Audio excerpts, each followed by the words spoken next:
the architecture of all the false narratives that have been told about us from family, from friends, from people that knew better. They just didn't want to accept that we surpassed them in our growth, in our development, and they couldn't take it. They couldn't stand it. And so our whole lives, they built this false narrative around who we are, what our identity is, what type of person we are, and acting always as a filter and a gatekeeper, really, between us and relationships, between us and opportunities, between us and...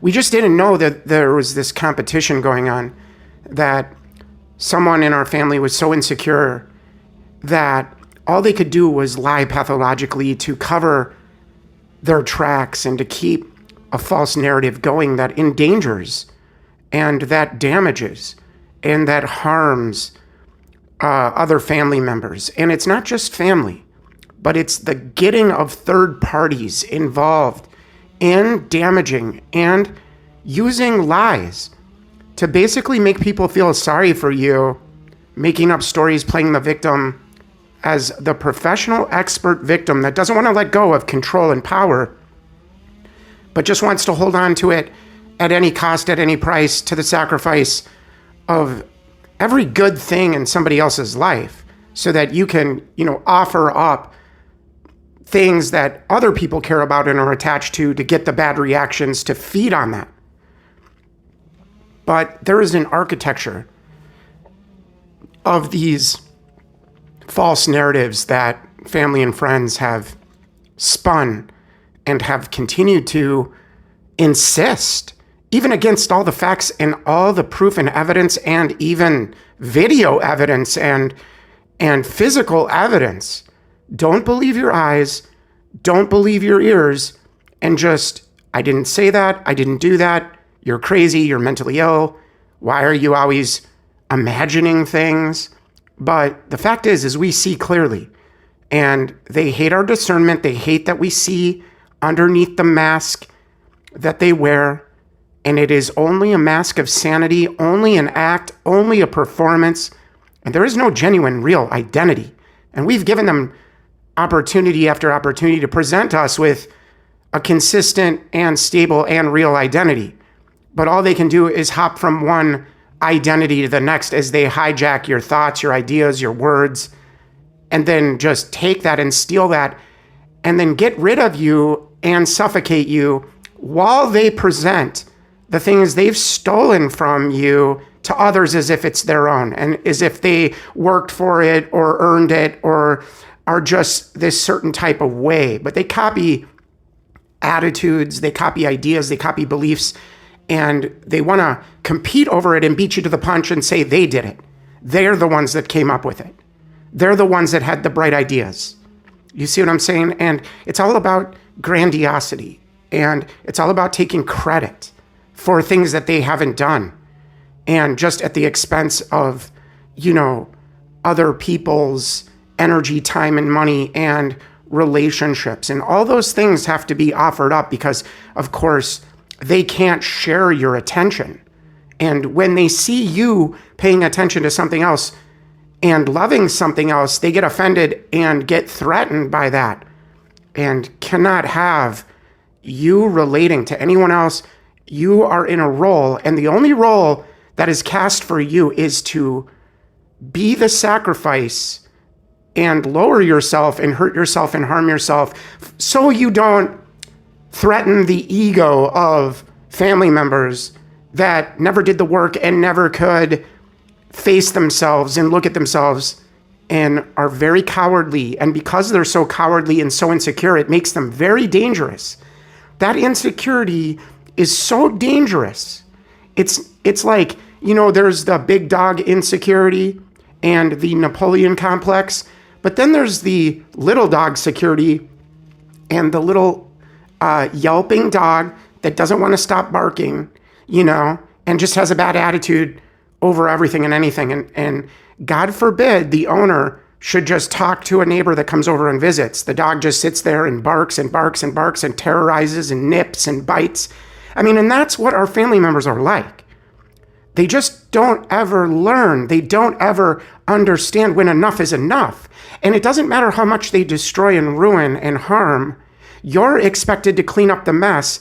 And you have spent the last 25 years literally not being occupied with your development, not investing in yourself, but having to invest time, energy, money, and labor just to survive the choices that were made in your life that you had no idea were being made. And you were being negatively impacted secretly and quietly. And so every era has its weapons. And some are made of steel, and some are made of fire. But the most dangerous ones, the ones that topple nations and rewrite memories and turn neighbor against neighbor, are really historically made of words. And so, today I'm just confronting really the most dangerous weapon of all. I talk a lot about frequency-based platforms and weapon systems and things of that nature. But I would say that one of the greatest things that we have to confront as people today is the silent weapon of the false narrative. And so really, what is the false narrative? It's a narrative that's a story that's been engineered to replace reality, literally to replace reality. That's what these psychopaths do, because they can't see the external world and have an object relations problem where they cannot relate to anything external or the facts of the external world. All they can do is relate to their snapshot version of reality. In other words, they're only concerned with reading one page in a book, and then they love to create a version of you in their mind that they can control and dominate and rule over. So they like to engineer stories to replace reality itself with a version that benefits the storyteller. It's not just a simple lie, like all of us have experienced from families and from this strange stuff that's happening in our families and the way they're acting and behaving and how cruel and cold and unfeeling and without remorse and without sympathy and determined and all the other things that we've seen in our poor, pitiful family members that cannot accept that we're better than them and that we've surpassed them in our development and that we don't need them, okay? But they want us to need them.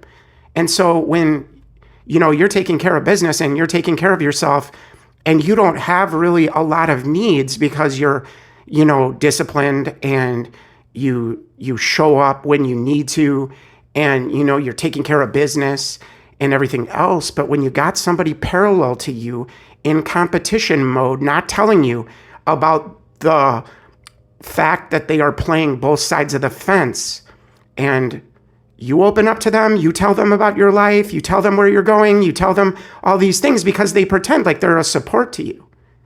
And they act and perform like they're for you when they're really against you. And I found this out, just by coming around the corner after my dad passed away, watching my mom in a zero gravity chair with one of her best friends that she grew up with, and I come around the corner and just hear her slandering me like I've never heard before. For what reason? There was no cause, there's no reason but the competition for the attention.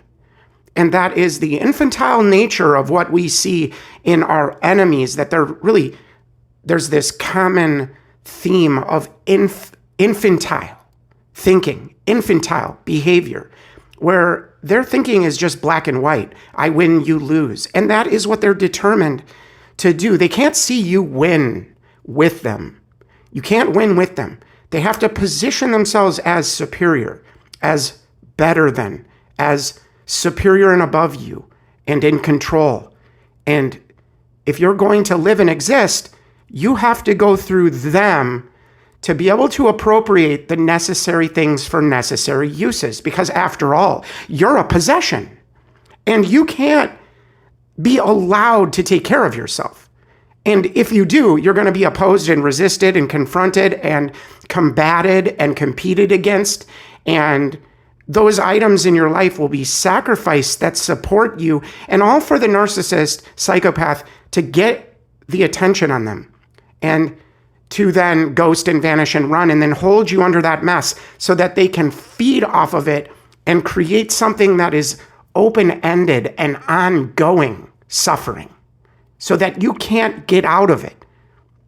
So a false narrative is their system. It's a structure and a whole artificial world built to trap good minds, to trap minds that are getting free. And of course, our family has told so many false narratives about us. It's endless. People don't even know who we really are because of this insistence and determination and competition level that the insecurity in the narcissist has. But, a false narrative always has a villain, chosen for you, because there always has to be an enemy.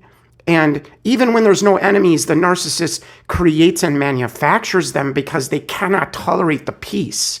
They can't tolerate being still and that silence, that quietness. They can't handle that. Their mind is going a million miles an hour. And of course, there's always this narrative that a hero, a savior appointed, to you, where, this person acts as a savior, as a hero that has been appointed over you to decide for you the direction of your life. And they know better for you than you know for you. And so a conclusion is written before you ever hear the beginning of anything they have to say. You know what I mean? They already come to a conclusion about who you are by that snapshot. And it is really a disgusting designed moral collapse that is put on us. And, they want us to feel like them and act like them and behave like them in a disgusting, toxic way so that they're not so alone in doing that. And our lives just happen to expose that these people were not doing well with their time. And that we were for the last 25 years, even when we're being persecuted and hunted like animals and like dogs and could never get things in place because of this competition game being played over the things that allow for us to make our own choices.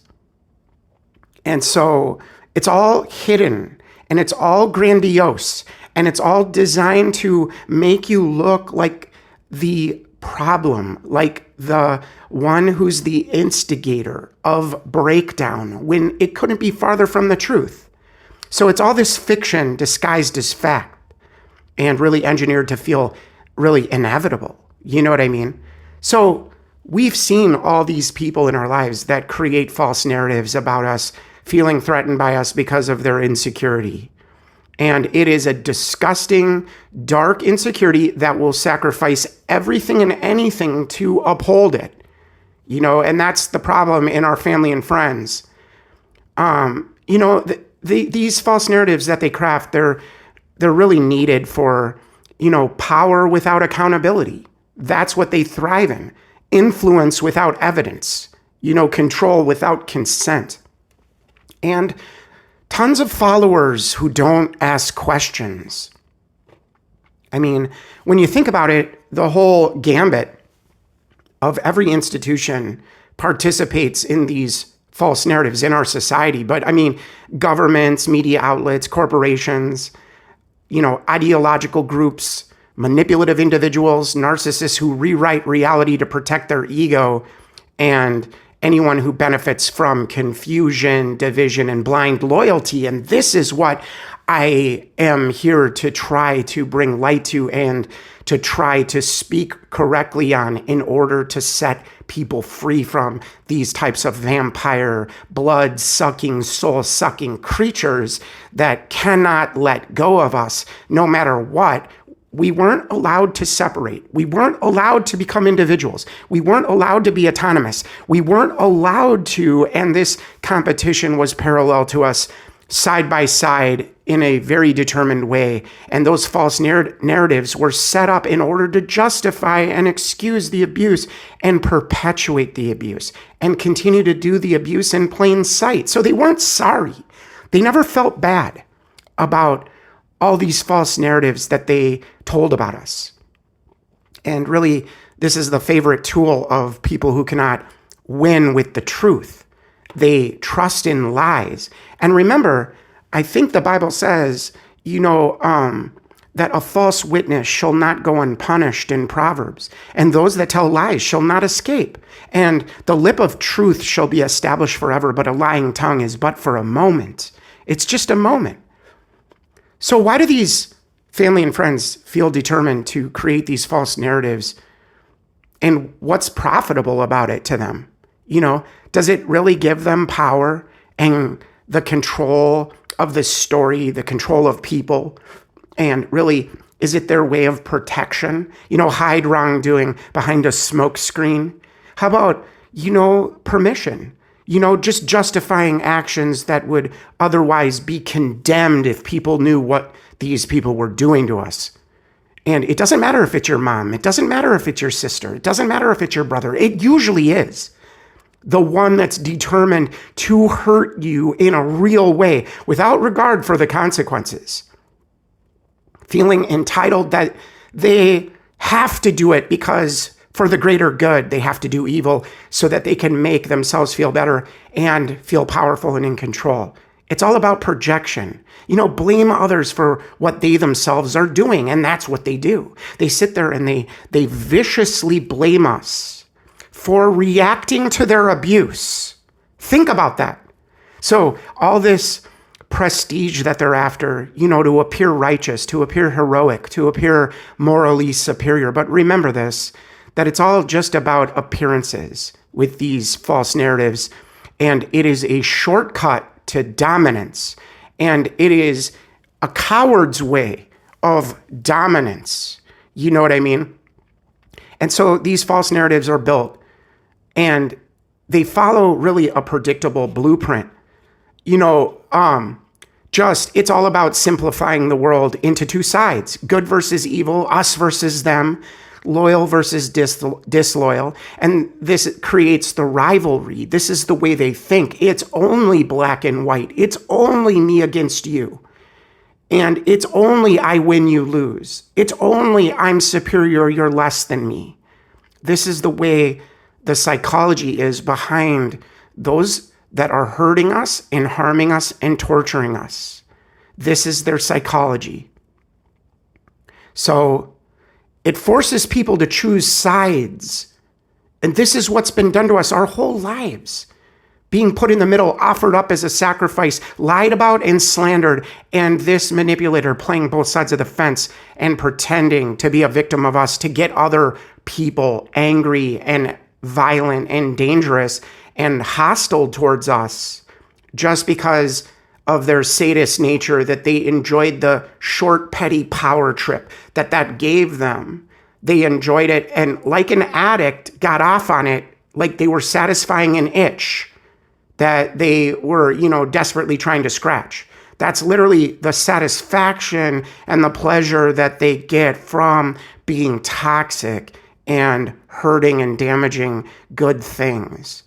They have been disassociative and disconnected from everything in their lives, and they know it, and they see somebody connected and attached and loving people and consistent and faithful and loyal, and it drives them crazy because it makes them see what they're not. And they get offended even if you don't say anything, just because the presence that you carry is so powerful and filled with light because you've been choosing God and choosing to do what's right, no matter what's been done to you, and it produces a shine that they cannot be in the presence of. They just can't do it. Family and friends despise you, and they cannot accept and cannot support and love and, realize, this is one of the more gifted people in the family. Let's promote and support and see how far he can go. They don't want to think like that. So they are all about forcing people to choose a side. And this is what really my mom did with my dad, because she couldn't share the attention. So she had to force my dad to make a decision by playing the victim of me and lying and telling stories and making up narratives that make her look like she's in danger and like she needs other people to do her dirty work. So she convinced my dad to be abusive to me, thinking he was saving her, thinking he was protecting her. And he never questioned anything. And years of torment, years of pain, years of being without a family and not celebrating birthdays and not celebrating the holidays. And nobody came to, functions or, called me when I was in the hospital or loved me or cared about me or even called me for over 25, 30 years. But little did I know that there was actually the total opposite thing going on. There was this obsession going on secretly, and I didn't know it. It was just in the background and being hidden from me. And, emotional manipulators love to hide information because that gives them power. As they're weakening you and ruining you and feeding off of the misery and the pain that they're creating in you. They don't want to let go of that, so they preempt everything they're doing and set it up in a way that when you try to escape, you won't be able to escape. So they repeat a message and a story about you until it becomes the truth. And this repetition is the oldest psychological trick in the book. Say something enough times and the brain stops questioning it. They're experts at using emotional triggers nonstop. That's all they do to us. Fear, outrage, shame, a sense of wanting to belong. They manipulate that. And they bypass logic and go straight to your survival instinct. And I've watched my mom do this hundreds of times with my brothers and my dad, and creating the rivalry and the competition over the attention, not being willing to share the attention, wanting to sacrifice someone in the family to feel powerful and superior. And because, you are that threat to the abject, absolute attention that they want, that they crave, and they can't share it because you don't deserve it, and they do. This is the entitlement and the grandiosity and being willing to discard you and get rid of you instead of love you because you're a threat to other people being fully devoted in service, in catering to the narcissist. So they're always trying to bypass logic in their manipulation and go straight to the survival instinct and evoke a reaction. That is all they do. That is literally all they do. It's all they know how to do because they've been dumbed down and reduced to black and white thinking. There's no nuance. There's no balance. There's no gray area. There's no real analysis of conditions, situations, and circumstances. They're completely ignored. And it's whatever the narcissist makes it up to be. And that is what we're drug under. We are robbed and drug under the deliberate intentional breakdown of this passive-aggressive narcissist that wants to heap and transfer on us everything that they won't look at in themselves and is determined to take the truth to the grave and does not want anybody else to find out that we were the scapegoats selected and sacrificed and offered up.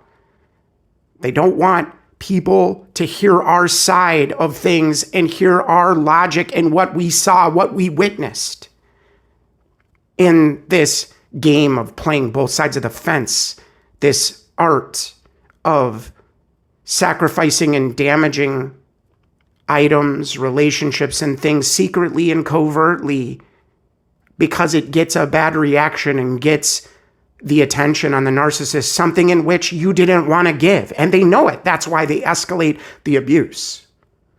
To force you to have to interact with them, to force you to have to come through them, to have to confront them, to have to face them. That is what they have no shame in doing. And they're not embarrassed about what they do. That's nasty and toxic and evil. They don't take shame. They don't take dishonor. They don't take guilt. Only if it's guilty from being caught. They have misplaced emotion. And that misplaced emotion is always applied at the wrong times. When they're caught for doing their abuse, it's not time to play the victim and pretend you didn't do it. Do you know what I'm saying? It's time to be an adult and be responsible and own and face the truth of the behavior that these people are involved in, but they will never do it. So all they're about is controlling language. They change the words and, They think they can change the world, and the world is whatever they make it up to be in their own fantasy mind. It's like calling censorship safety,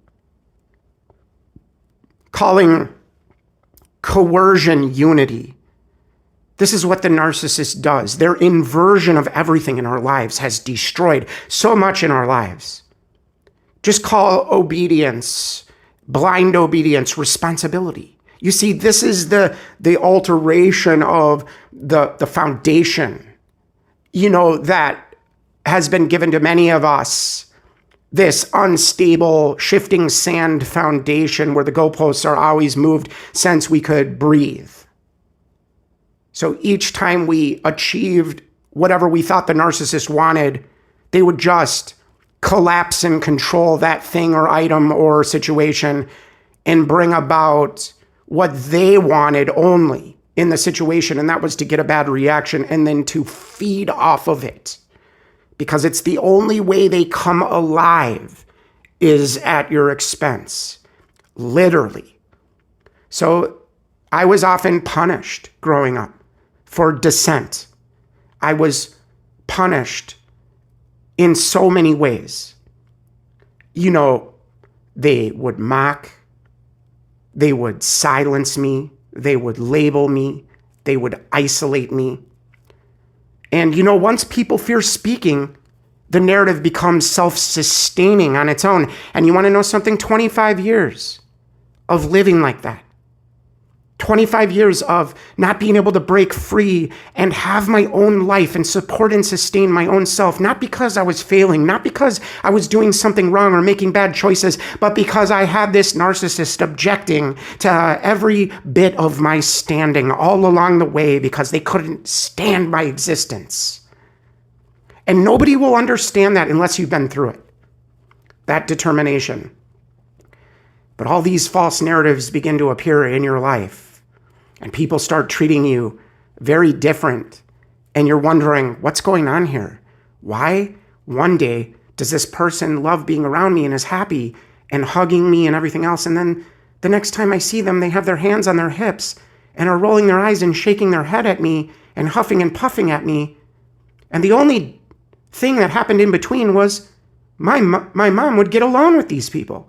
I'm just saying, when you see the pattern over and over, and the narcissist is always creating these false narratives to thrive in the middle of crisis, in the middle of confusion. They're experts at this, experts at manipulation and confusion and using fear and using rapid change and social instability and technological disruption to isolate you. And when people are overwhelmed by this, they reach for simple explanations, and manipulators are standing by, rushing to provide them for anybody that's looking into any of the abuse that we as targeted individuals have suffered. And so all these false narratives spread, and they know where they spread. And they spread everywhere human beings gather. Whether it's news broadcasts, social media, schools, workplaces, churches, political rallies, family conversations, online communities, private relationships, a false narrative doesn't need a platform. It only needs a person willing to repeat it again and again and again. And because of the hate and the bitterness and the infantile nature of family members, they have exposed us to danger for 25 years.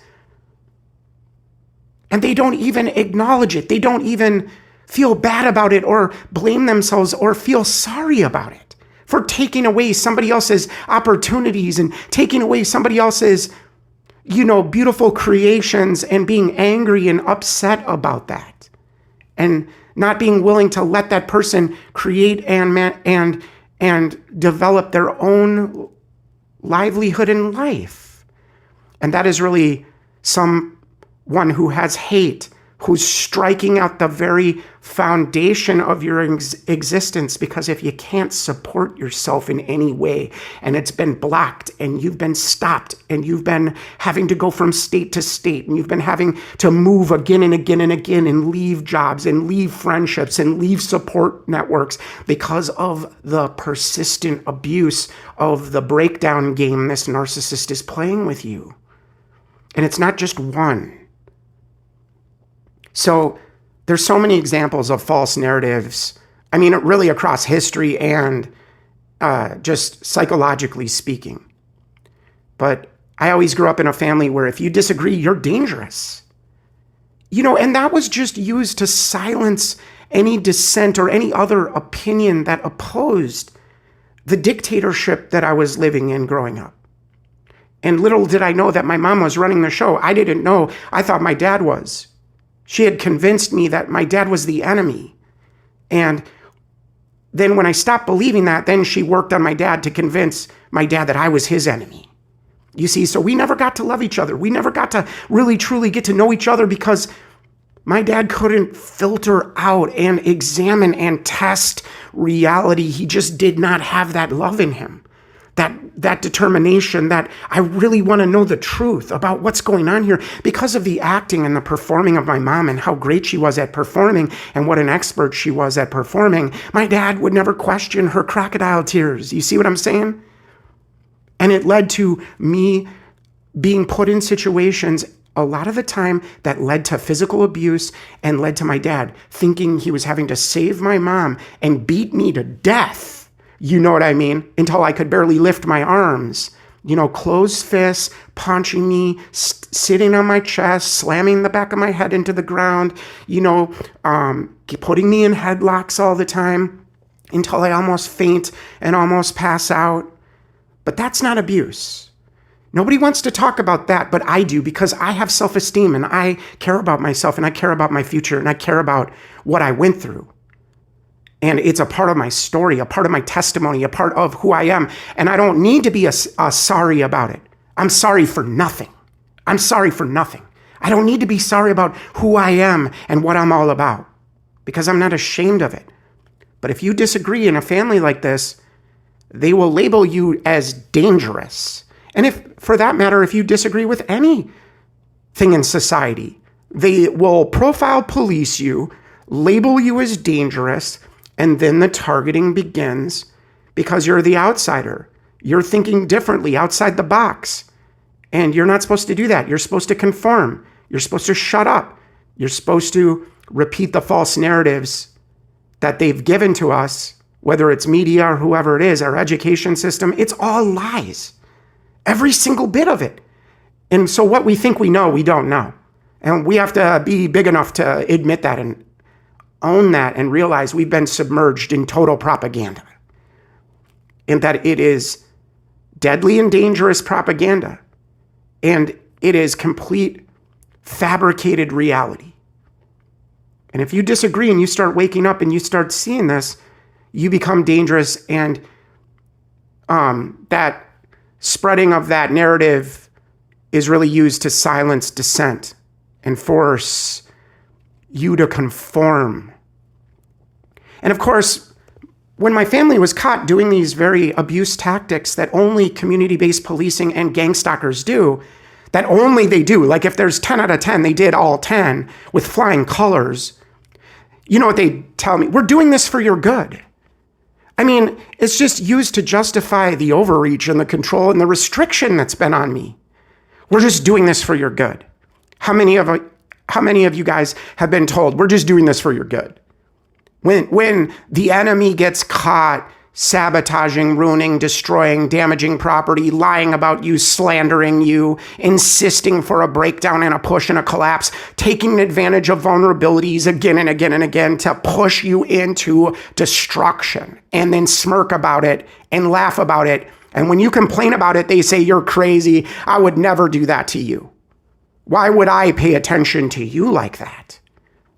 Everyone else believes this is what the narcissist will say to you. But nobody's going to believe you. And they let you know it when you're in private with them.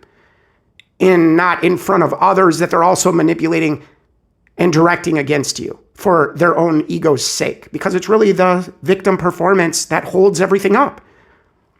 And that is what gets the third parties to go after you, thinking that they need to save and be a hero. So the narcissist is always trying to make other narcissists cookie cutter copied versions of themselves, giving somebody else an opportunity to act grandiose and feel like it's their right and duty to step in and save and manage and control somebody's life that, we didn't ask for this.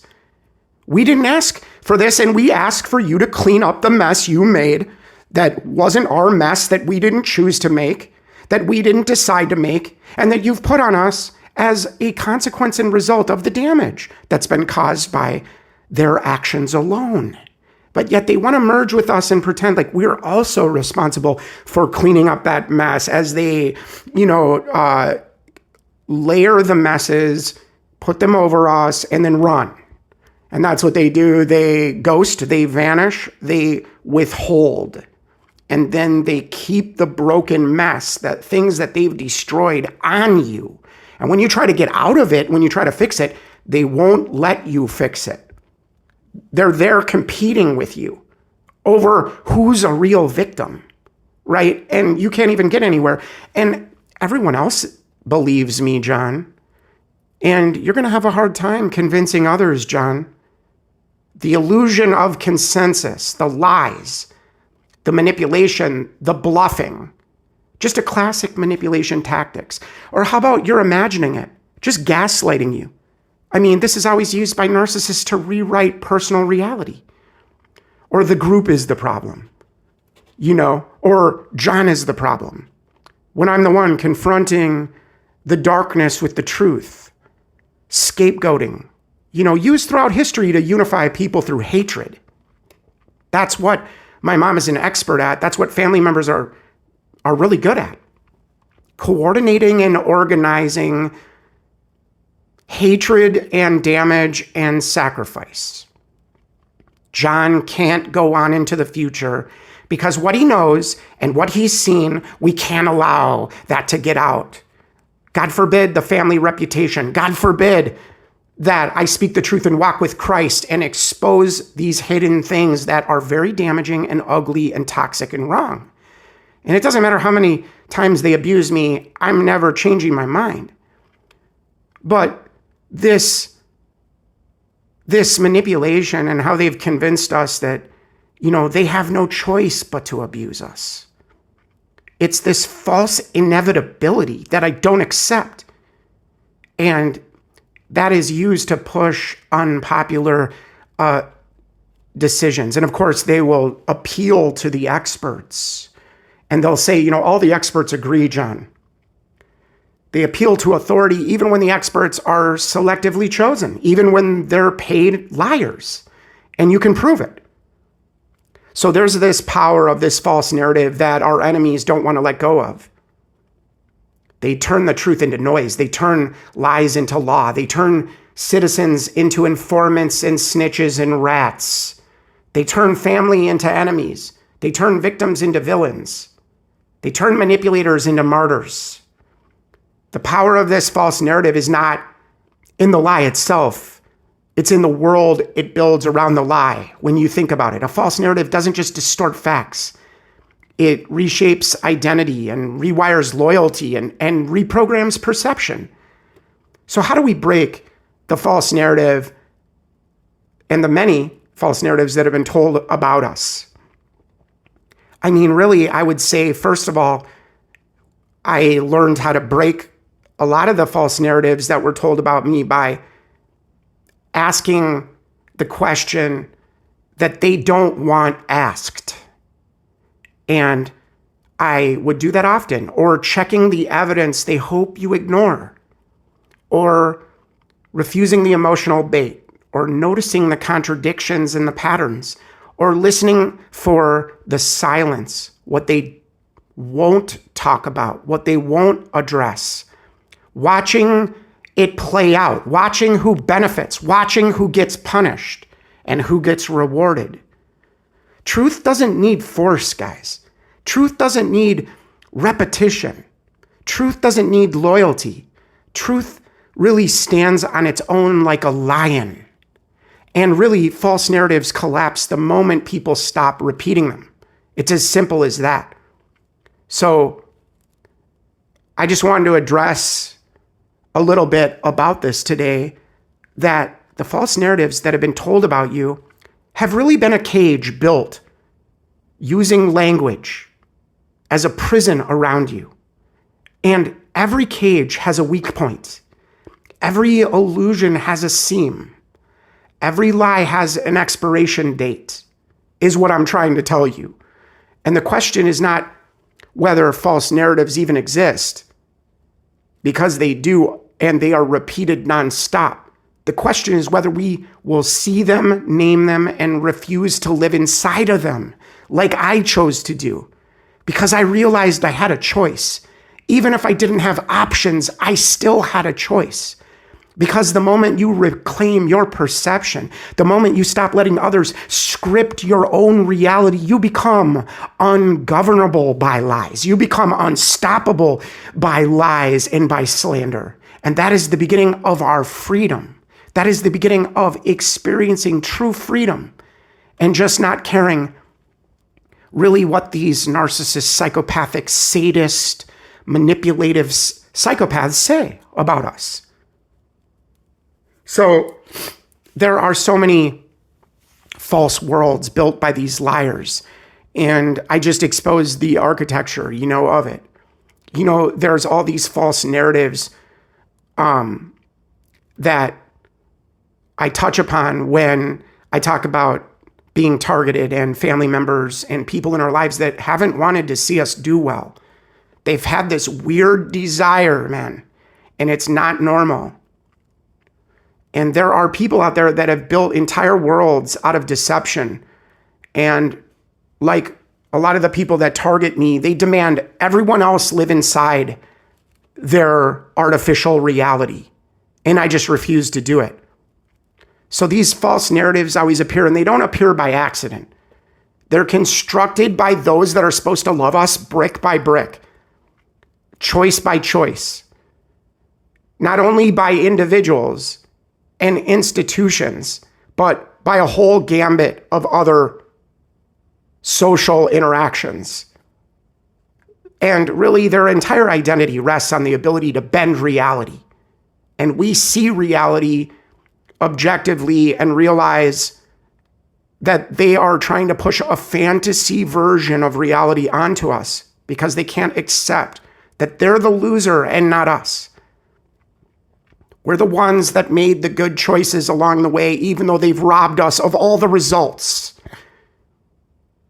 And that doesn't matter because we know and look back and realize we are people of integrity and we did what we did all along the way with flying colors of victory over and against all the traps and the setups and the manipulation and the chasing us, the hunting us.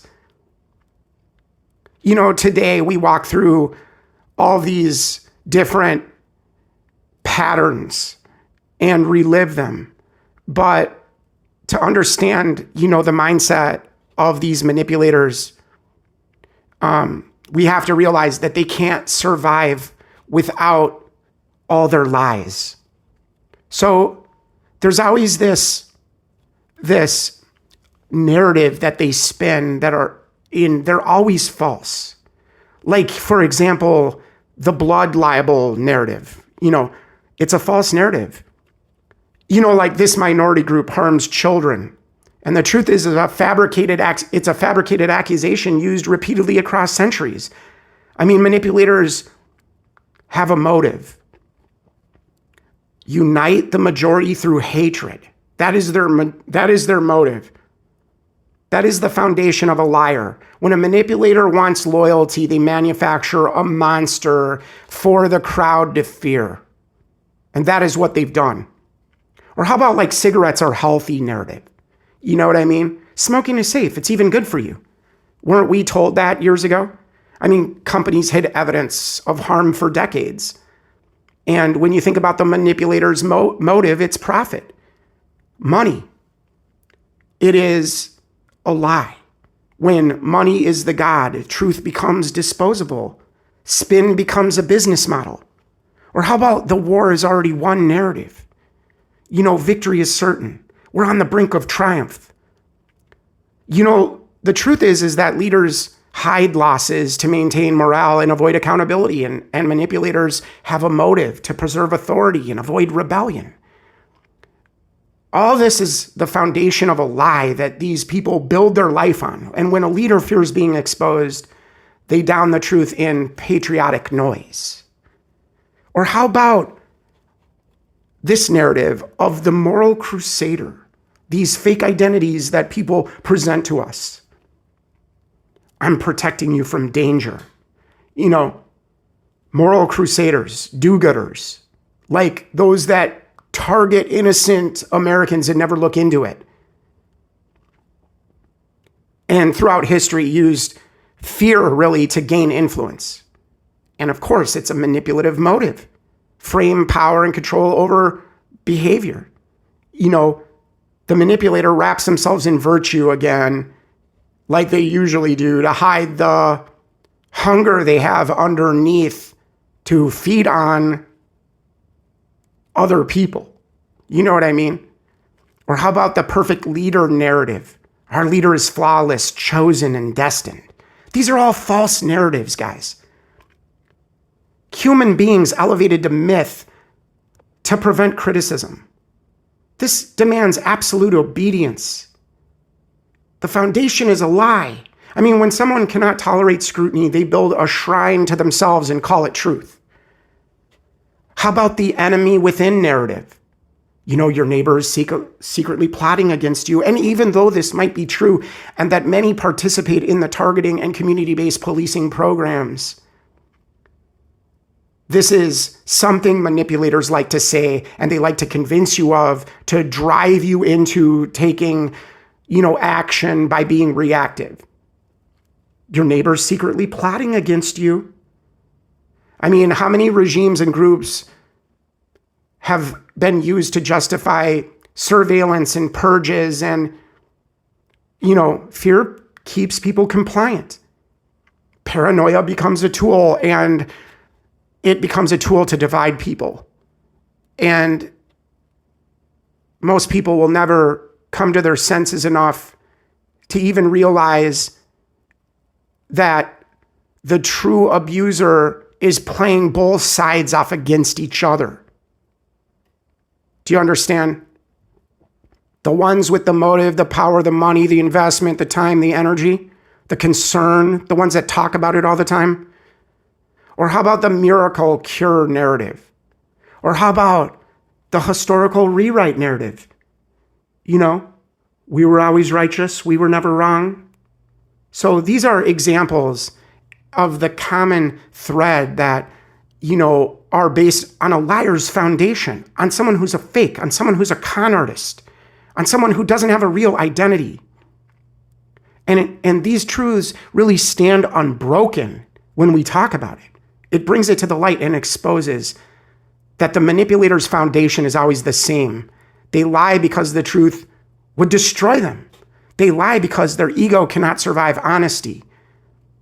Their power cannot survive transparency. Their agenda cannot survive scrutiny. Just like we have been subjected to. Their identity cannot survive reality. And this is what they avoid. So they spin, they distort, they fabricate. They build tall tales like scaffolding really around their tiny little fragile self and their tiny little fragile core. Their cowardly core.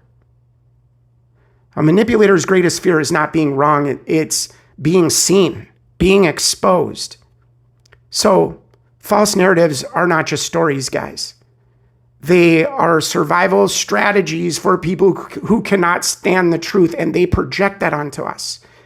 They weaponize confusion, they engineer doubt, and they poison perception. That's all we've known.